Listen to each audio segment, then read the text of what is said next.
এটা ভাতের সাথে আপনাকে যদি পাতে একটা তুলে দেওয়া হয় 2-3 প্লেট ভাত সাবার করতে পারবেন। মানে ভিতরে একদম ভর্তি মরিচ পুড়ে দেওয়া হয়েছে, কালার দেখে জিভে জল চলে আসবে এমন একটা অবস্থা। এগুলো হচ্ছে চিচিঙ্গা, আপনারা সবাই চিনেন, আমরা বলি হইদে। তো হইদে মালা তৈরি হবে আজকে। এই রেসিপিটা একটা ইউনিক রেসিপি, চাকমাদের খুবই প্রিয়, যার নাম হচ্ছে হইদে মালা। এটা খাওয়ার জন্য মরিচ রেডি করতে হয় এবং সেটা রেডি করতে হচ্ছে শীতল দিয়ে। এই যে দেখেন মরিচ রেডি করা হচ্ছে, এখানে একটু করে শীতল দেওয়া হবে, তারপরে মরিচটা রেডি করার পর এই যে হইদেগুলো বা চিচিঙ্গাগুলো দেখতে পাচ্ছেন, এটা ফুটো করে এর ভিতরে মরিচটা ঢুকিয়ে দেওয়া হবে। এই যে আমরা পুরো প্রক্রিয়াটা দেখাবো, খুবই ইন্টারেস্টিং। ওরে এটা কি, এই যে দেখেন শীতল দিয়ে মরিচ রেডি করা হয়েছে, এখানে হালকা পেঁয়াজ দেওয়া হয়েছে মনে হয় না, হালকা পেঁয়াজ। এই মরিচটাকে আমরা এখন ভেজে নেব।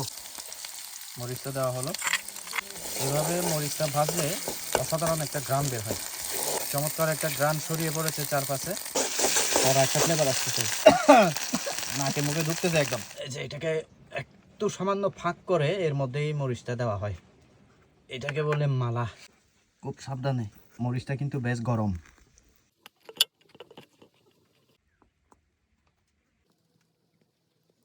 তো আমাদের হইদে মালাগুলো একদম ভেজে নেওয়ার জন্য রেডি। দেখেন এখানে মানে ভিতরে একদম ভর্তি মরিচ পুড়ে দেওয়া হয়েছে। এখন এই হইদেগুলোকে আমরা সরাসরি তেলে ভেজে নেব, এটাকেই বলে হইদে মালা।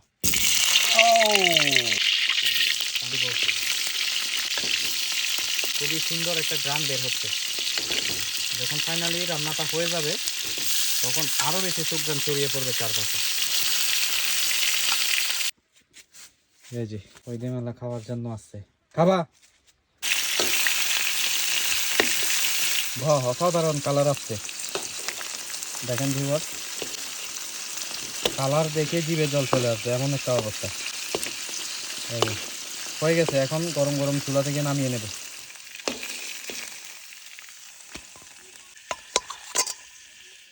ব্যাস একদম খাওয়ার জন্য রেডি হয়ে গেল গরম গরম হইদে মালা। এটা ভাতের সাথে আপনাকে যদি পাতে একটা তুলে দেওয়া হয় আপনি মানে 2-3 প্লেট ভাত সাবার করতে পারবেন। এটা একটাই এনাফ খাওয়ার জন্য একজনের পক্ষে। খুবই সুন্দর একটা গ্রান বের হচ্ছে।